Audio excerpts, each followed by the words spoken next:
What's going on, everybody? Welcome to the Canadian Football Fantasy Fix for Week 15 of the 2021 CFL season. I'm Ryan Coop here, kicking things off this week with your quarterback preview. Going to go through all the different options available at the quarterback position to help you set your lineups for the second last week of the CFL regular season. Yes, can you believe it? The regular season is almost over. I'll have previews for the next couple weeks for you. I will also have previews every week throughout the playoffs, assuming the CFL Fantasy game does continue in the playoffs like it has the past couple of years. I will be here previewing all of the best options throughout every week leading up to the Grey Cup on December 12th. Last week of CFL Fantasy, good week for me. Put up 93 points, or 92.6, on the week, led by Taylor Cornelius, Walter Fletcher, and Curly Gittins Jr., all putting up some big points on the week. William Stanback, Stephen Dunbar, Tim White, and the Bombers defense rounding out the rest of my lineup with slightly underwhelming performances, but not too bad overall. But it's a brand new week this week. A chance to hit that 100-point mark, chance to hit the top of the leaderboard. So let's see what we can do to help you get there. Let's start off with the quarterbacks today. I'll have the running backs out later today as well. And then probably on Thursday, I will have your wide receiver and defense preview. And then on Friday, I'll have depth chart updates for all of the games this week because you got to check those depth charts. Things I say, now early on in the week, they're still relevant for the most part, but let's say two guys are out at a key position. Well, that might change things a little bit, the landscape of some of these picks. So make sure you check the depth chart updates on Friday as well. Diving into the options at quarterback this week, we'll start with the presumed starters for the week and then take a look at a couple backups as well. And I hate to say it, this is a week where I don't love any quarterback option, really. I think it's a tough week to decide which quarterback will be the best valued play here. I think there's, some of these higher priced quarterbacks are just way too high priced to hit the value you need for a 100-point week. And some of the lower priced options I feel like are not the most viable this week either. So let's just go top down and talk about each one of them here price-wise. Jeremiah Masoli is at the top of the chart. This one's a yellow light for me. I think he could have a fantastic week. I think you could be disappointed. And that all comes down to his price at $11,202. In his last 4 games, Masoli has averaged, 23.45 points. Which puts him in that 2 points per $1,000 range, which is not too bad from a quarterback, especially as an average. I mean, quarterbacks normally don't hit their averages or hit their 2.5-point mark on average. Nobody has at their current price point. And Masoli's been one of the top producers, especially in the last 4 weeks or so. And they've got a pretty good matchup with Toronto, who is a team that does give up a decent amount to quarterbacks here. One of the highest totals out of any teams here. The price is my only concern with Masoli. I think $11,000 trying to hit that 28-point mark. He did 2 weeks ago against Edmonton, but very few quarterbacks have hit over that this year. So good potential pick in the sense that I could see him putting up, 20, 25-point week for you. Is he going to hit 28? That I'm not sure of. So I say be cautious on Masoli there. You might not be getting the full bang for your buck, which is, in my opinion, 2.5 points per $1,000. Cody Fajardo is a quarterback I think should stay away from this week. His price is pretty much the same as Masoli's, and in recent weeks, his production just hasn't been there to be worth it. Hasn't hit over 20 points in his last 5 games, including 3 of those being under 15. If you're paying that much of a price, you want to get around 27.6 points out of him. And he's just not playing. The Riders' offense is just not ticking as of late, even with the plethora of new options available to them. They also face the Elks defense, who is one of the best in the league against the pass. So I think there are some concerns there with the matchup. I don't like Fajardo as an option this week. I also don't like Trevor Harris in a rematch with the Bombers. To their credit, the Alouettes were one of the few teams who actually put points and passing touchdowns up against Winnipeg last week. They got a couple touchdowns through the air, and there were a couple moments there where Trevor Harris didn't look too bad, but when all was said and done at the end of the day, only 11.6 points to show for it. In his first start with the Montreal Alouettes, have got a tough matchup with Winnipeg again. I just really don't recommend, unless it's a super cheap option, picking a quarterback against the Bombers, because more often than not, it's not going to go well. You can see there the averages on the right. The Bombers give up on average only 10.7 points to quarterbacks. That's 6 points better than the next best team. So I don't think Trevor Harris is worth putting in your lineup. I don't think he's hitting you 25 points against that Bombers defense.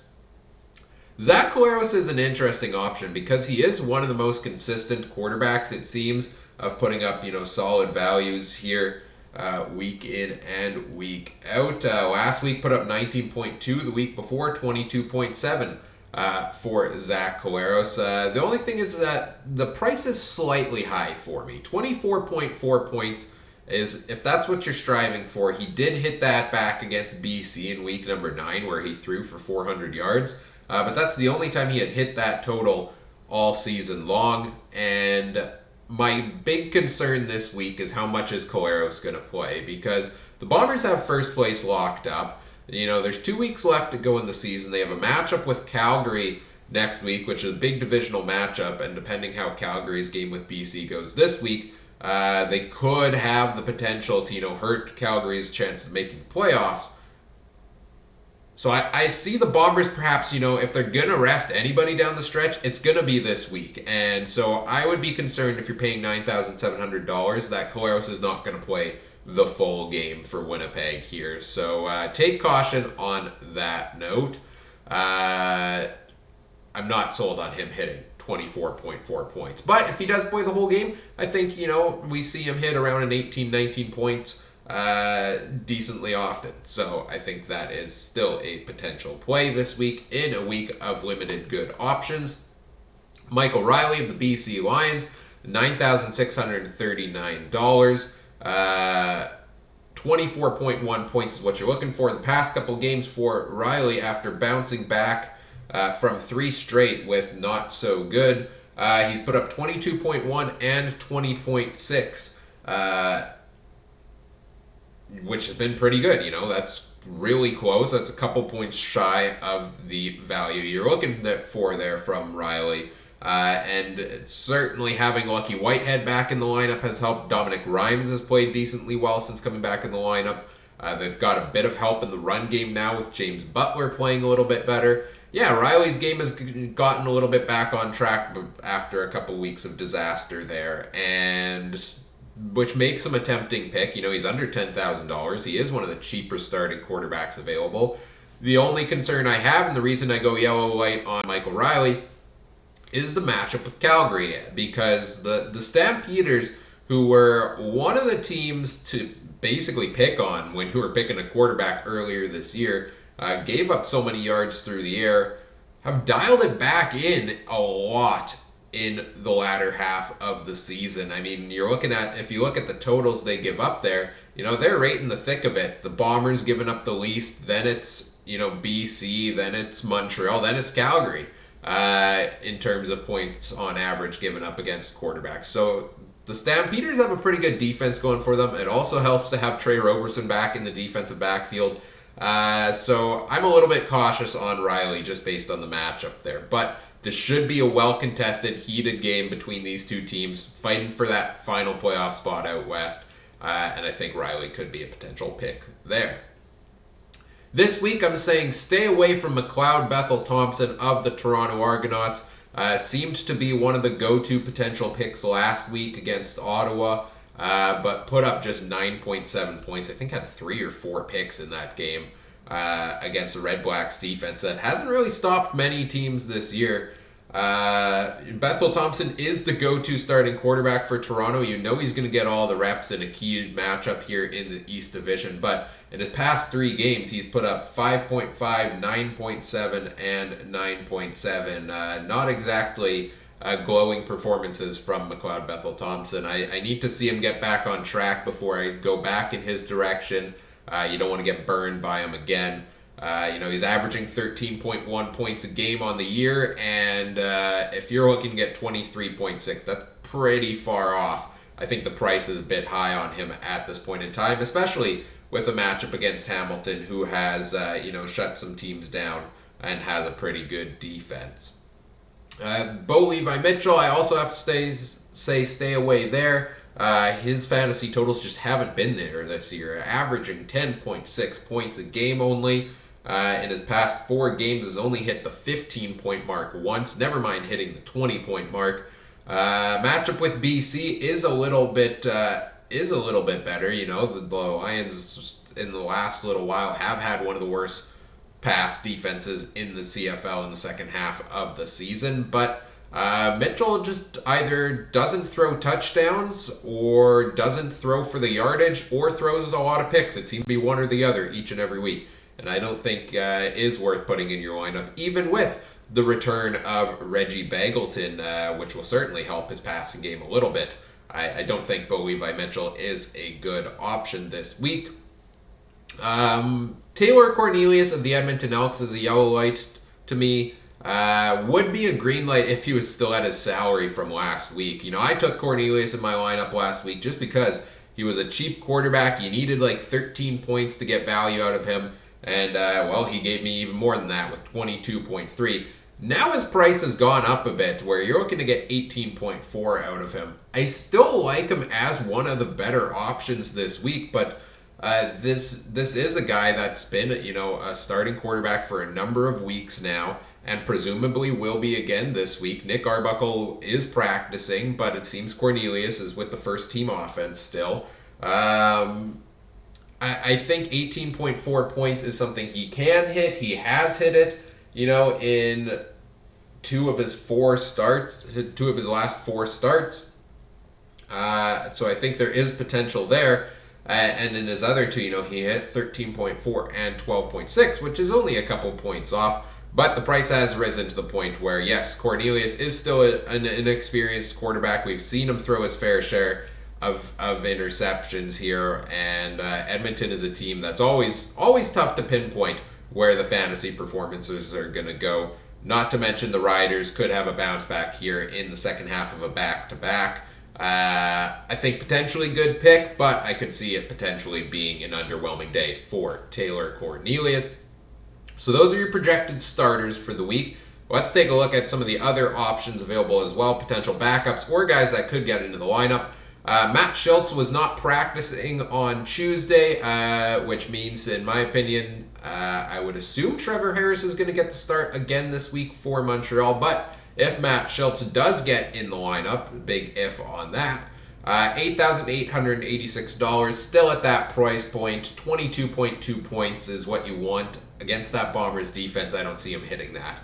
So I say stay away from Matt Schultz.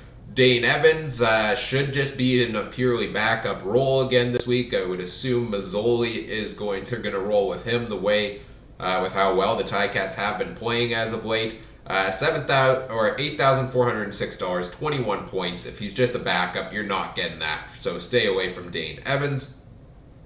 Nick Arbuckle, as I mentioned, likely not getting the start this week. If he is all of a sudden starting, I could see Arbuckle, we've seen flashes of talent from him potentially hitting the 18-point mark, but it's around the same price point as Cornelius. And I want to see how this guy works in a new offense first before locking him in this week. So I say stay away from Nick Arbuckle, A, because he's probably not going to start, and B, if he does, could be an unknown with a new offense for him.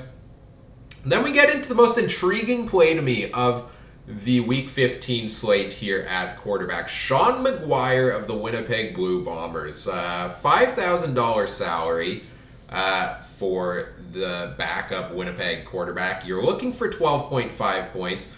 McGuire hasn't played too bad in the sense that he's been racking up the fantasy points alone just from the 1 yard rushing touchdowns. You get near the goal line, you know the ball's going in Sean McGuire's hands. He put one in the end zone last week. If he does that, and like I said before with Zach Collaros, if McGuire all of a sudden gets some playing time this week, gets, say, a half of football, and gets a rushing touchdown, I could see him hitting that 12.5 point mark. So it's always a risk, because what if he doesn't play? What if they do stick with Collaros for the whole game this week, which I think is ill-advised if you ask me? Then McGuire's probably not going to pay you off your value. But if he does get in for at least a half of the game, I could see him hitting that, $5,000 salary. 12.5 points, pretty low total to have to hit. So in a week where I don't love a lot of quarterback options, I am very, very tempted to go Sean McGuire's direction and take a chance there. But it's a risk. It is most certainly a risk if you want to do so. So those are your options at quarterback for Week 15. Again, no particular option I love, but I think there are potential plays in Jeremiah Mazzoli, Zach Collaros, Michael Riley, Taylor Cornelius, and Sean McGuire.